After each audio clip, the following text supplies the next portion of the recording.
How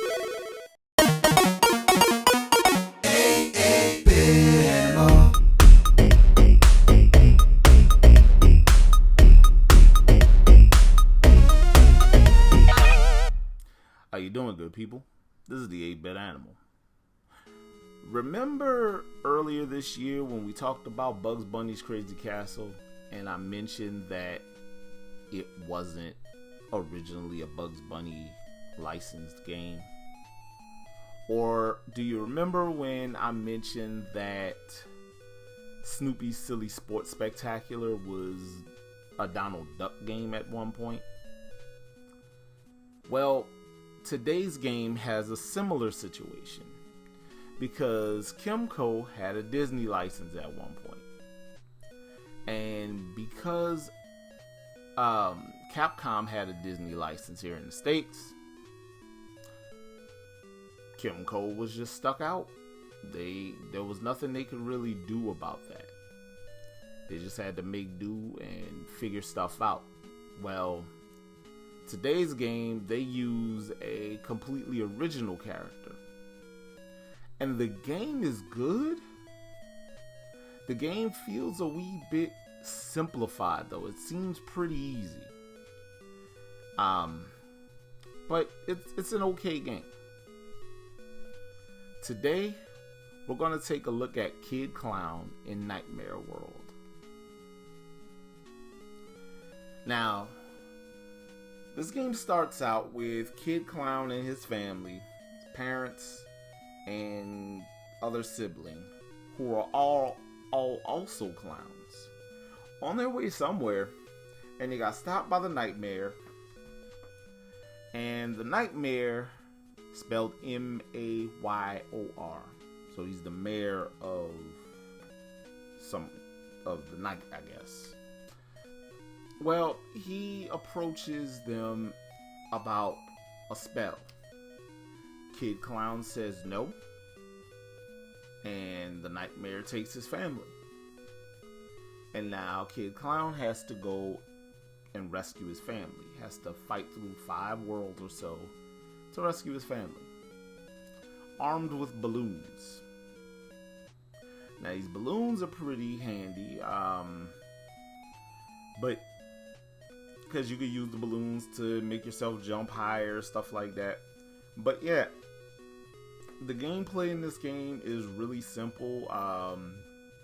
The difficulty level is reminiscent of something between Kirby's Epic Yarn and Kirby's Adventure on NES, somewhere in between those two.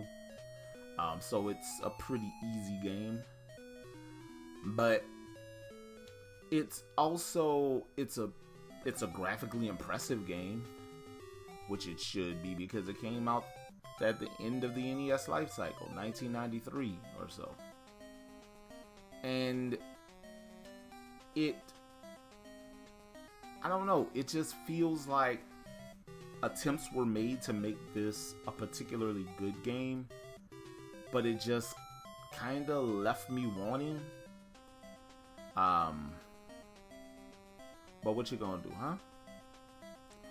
The soundtrack to the game is serviceable, as are the graphics actually.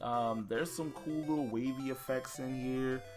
The color palette is kind of wonky though, because it is garish, for lack of a better term. This is a loud game,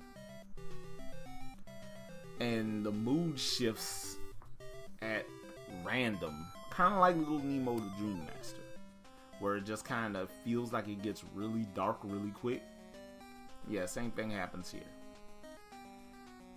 But for what it's worth, Kid Klown in Nightmare World, or just Kid Klown, isn't an awful game. And its Japanese counterpart, Mickey Mouse 3 Dream Balloon, isn't a bad game either.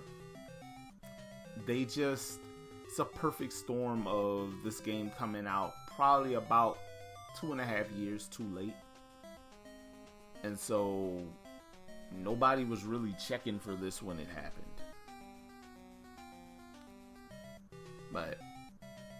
besides all that, if you are curious about getting yourself a copy of Kid Klown, I'm certain that you have won the lottery recently, or you are a hardcore collector, because this game ain't cheap.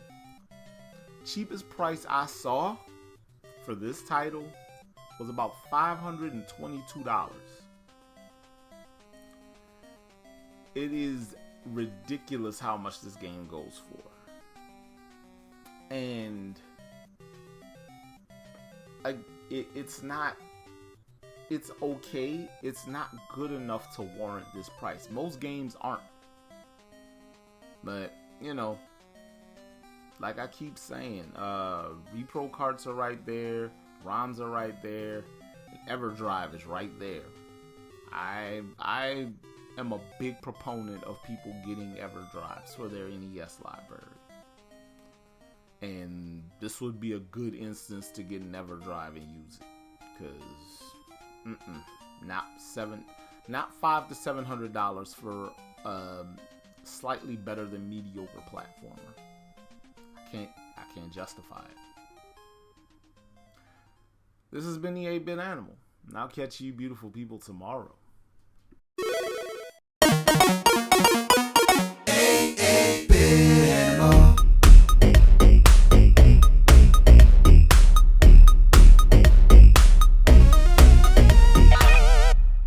Tomorrow. Wait, now you saw him make that man's head explode, and you still want to fight him? Your funeral.